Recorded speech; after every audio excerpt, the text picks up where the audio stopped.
Welcome to Amari Music Talk. I'm Richard Cole. This is the podcast that is always on the one. So, how are my musicologists doing this week? As I'm recording this is the weekend. Let's see. So I just finished a Patreon exclusive video titled, Prince Bootlegs. Should you buy them? So pretty interesting topic. If you become a Patreon supporter, you do have that voting power. You can submit topics for Amari Music Talk. Your topic or question, I will make a very special episode that you can only see if you are a member. So be sure to become that supporter.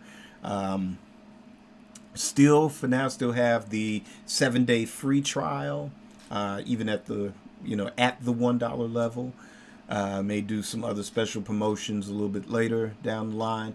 But what I wanted to talk about today, just kind of briefly, is, the question, can you have too much music?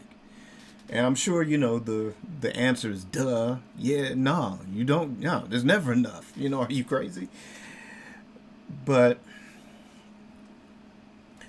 I don't know. I've been looking, recently, my last few outings, both, like at an antique mall or like a half price books, even a, mom and pop record store, and even Amazon, like buying new vinyl. And I'll start with Amazon. The last two Paul McCartney releases, I got both vinyl and CD of. And, for new, and I guess, obviously these things are like 2 discs. Of course, the vinyl one was single disc, the other was 2 discs, but the CDs, 2 CDs each. And it's like the price points on those things, man. It's like things are starting to skyrocket. I know it's like, we're in inflation and things like that, but even the used stuff is getting marked up to where it's like it's hard to keep up. It's really hard to keep up.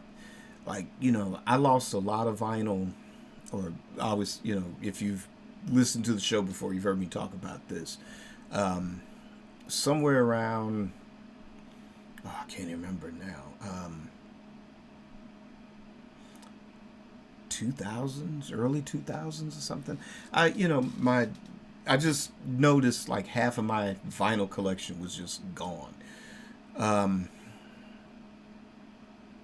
I don't know if, if it was sold off, or, I mean, I didn't sell it off, but, if somebody else sold it off, or, but yeah, half of my collection was gone.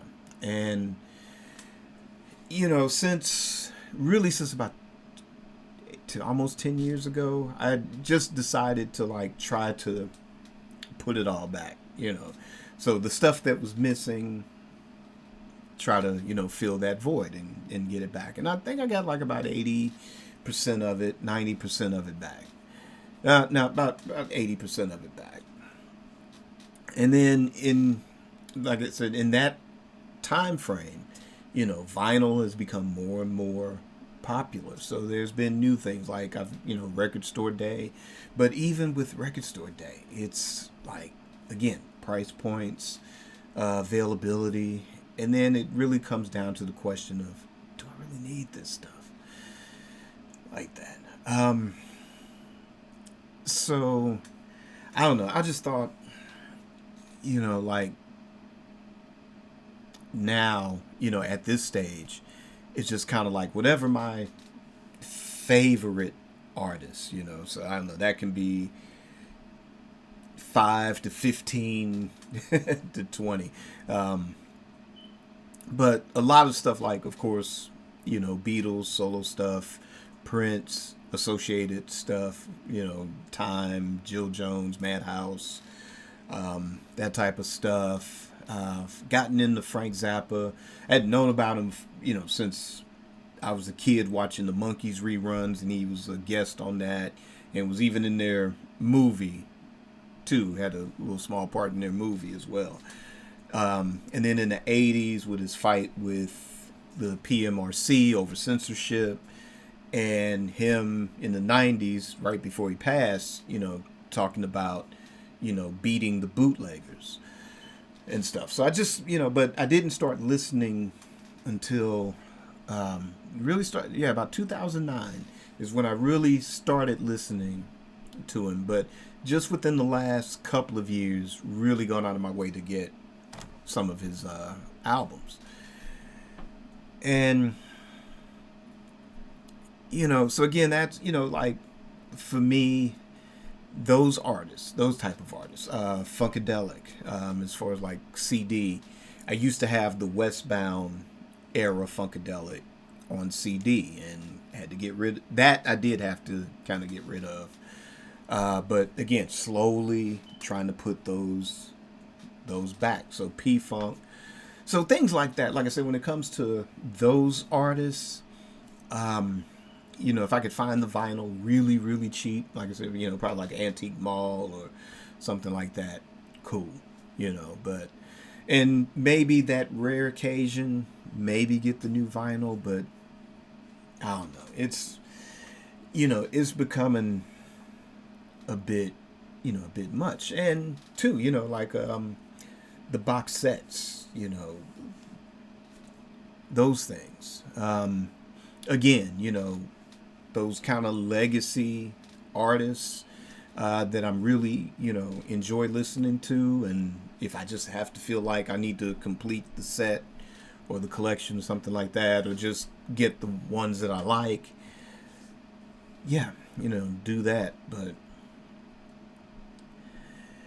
I don't know, like I said, it's just the way with things. I'm not saying, don't support your local record store. We need the record stores. We need the bookstores. We need those outlets, definitely, by all means, support them. I think, like I said, just for me, when I go, it's not this thing of I've got to have the biggest collection ever, because I don't. Compared to, people I've seen on YouTube, they've got the entire screen in the background filled with massive collections, and it's like, I got this German pressing of this and I got this pressing of that. I'm not that versed into it. There's some things, depending on, like, okay, well, yeah, I do need that original pressing of that because I want the original label or something like that. And again, if it's in the thrift store, if it's the Goodwill, cool. But yeah, trying to go to something like a Barnes and Noble and buy a new vinyl, nah, forget it. Forget it. I don't know. What do you guys think? Like, are you a completist, audiophile? You got to really enjoy doing it. I mean, like I said, as far as like my favorite artists, that's when I enjoy it the most. There's certain artists where it's like, okay, I've only got an album or two. That's cool, and I'm fine with that. I don't need every album by that person or this person. But, I'd like to know what your thoughts are. Or have you noticed how things are starting to kind of, prices are starting to go up? And what does it mean? Also, too, I've done a few episodes on what's been going on recently with the Prince estate. Blocking the Netflix documentary. Things I've heard with Celebration. Speaking of Celebration, we're supposed to be celebrating 40 years of Purple Rain, and to me, I'm just not feeling it. Just not feeling it at all. And I'm not being negative. Like I said, business, especially the last episode, if you've seen it, I said, this is a business. and they got to do what they got to do. And I'm hoping that they'll find a way to get the Netflix documentary out. I hope that they find a way to be on the same page as far as getting releases out. Um,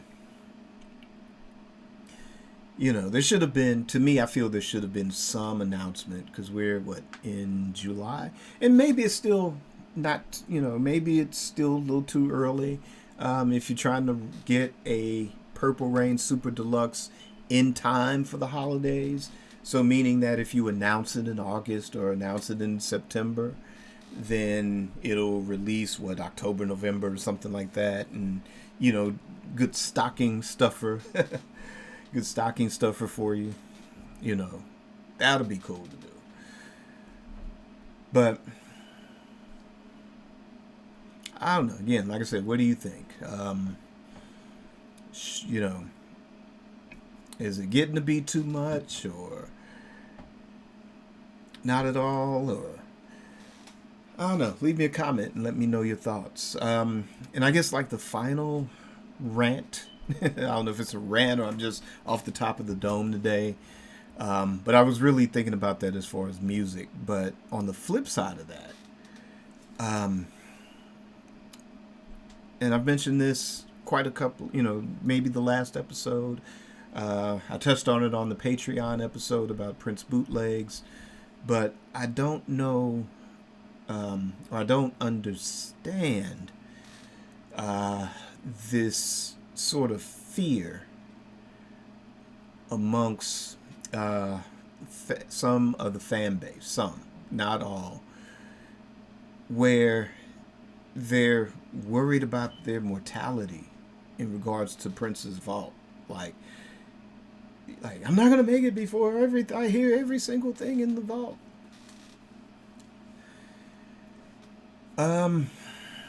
One of the questions in the Patreon exclusive was in regards to, can I reconcile not hearing certain songs? And this will be any artist across the board. Because I'm sure, there's a whole vault of Stevie Wonders that we will probably never see the light of day. Everybody, regardless of the artist, whatever the status of their vault is, or regardless of what's been released versus what's not been released, I've kind of reconciled myself from the beginning. But in the case of Prince, I think my answer in a nutshell was that when he was here, I've reconciled myself to not hearing certain songs, regardless of, that there's a song called blah, blah, blah, blah, blah, blah in the vault. Oh, really? I wonder what that sounds like. I had resigned myself because he was always about the here and now. And, if you want to hear more in depth on it, like I said, become a supporter and definitely check that episode out. But the long and short of it is that, yeah, I've reconciled myself then. And given with what's going on now, I've reconciled myself to either it's going to be a while or we're never going to hear certain things. So, again, like I said, I don't see this with other legacy artists as much. If they're worried, they're definitely keeping quiet about it, or it's kind of, maybe one person in the comment section, but the repetitiveness of it that I hear, I'm a first generation Prince fan. Other artists, I would say especially those that were coming out of the 60s into the early 70s, then I would say in that particular case, I'm a second generation fan. And when I watch other YouTube shows about this topic, they'll release, an artist will release something, and I don't hear that about mortality. I mean, they've touched on it, but I think their fear is more that when, regardless, especially first generation, or when second generation fans start to age out of the market, then they're worried about the legacy. They're not worried about like, oh, I'm never going to hear such and such again. Whatever they get, they're happy with it. And again, look at, if you study, go look up the history of, Jimi Hendrix's estate. I urge everyone to kind of research that, because that has been sort of the poster, the sign that I carry virtually almost every episode as a template. Like, that's what the Prince estate should do. They should do this. They should do that. And, again, talk about first, second generation fans. Hendrix's father lost the rights. He was swindled. He was conned out of it in the 70s. And he sued to get it back. And he didn't get it back until the 1990s. And it wasn't until 1996, 1997 when you got the Hendrix estate hitting on all cylinders. Hendrix's father, Hendrix's sister, they were running that. And then when the father passed away, Janie's still going strong. She's still running it. Stuff is still coming out to this day. Stuff that, even if you've heard it, like the most recent thing is this Jimmy's Electric Lady studio sessions. Electric Lady was his Paisley part. And they're coming out with a box set of everything he recorded from, and it's finite. It was only like, I think 2 or 3 months he was able to record in that studio. And then he went off on tour. And then 2 weeks later, he's no longer with us. But that box set is coming out. So imagine, we couldn't imagine these type of things in the 70s or even the 80s, really. But as box sets and kind of as the formatting of box sets kind of evolved over the last couple of decades, then, yeah, imagine you're a Hendrix fan, first generation, you 75, 80, and it's a blessing to still be able to do that. But, to be around to get something like that if you're interested.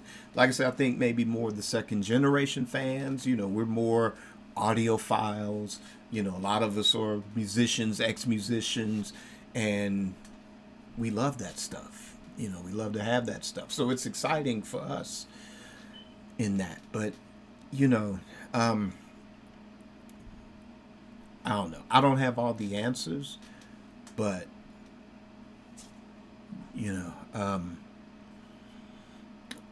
I'd say, keep your spirits centered. Stay centered. Be mindful of the future, but, don't sacrifice the now for it. And then if you are, if you can make adjustments. Now, if you're in declining health or something like that, you got the prayers of this show. We hope, pray for, to be able to be in that position to where when something does come out, you be able to be in that position to listen to it, But, just try to, like I say, let's make better choices. I know I need to. I was doing pretty good for a couple of decades, but yeah, I got to kind of get back into that, that fighting shape. So, definitely, let's just try to enjoy it. Like I said, I know it's a damper when there's infighting with the estate, but, let's project a positive future, and then maybe things will turn around, and maybe these things will start to come out more consistently, and hopefully in the next few years, hey, it'll be all gravy. It'll be all purple. So, I don't know. Let me know. Like I said, this was just a little off the top of the dome rant. Just wanted to comment on a few things. When the Bootlegs Patreon exclusive drops, be sure I'll let you guys know. Check it out. Become a supporter. Like, subscribe, hit the notification bell. Until then, create your day, create your life. Peace.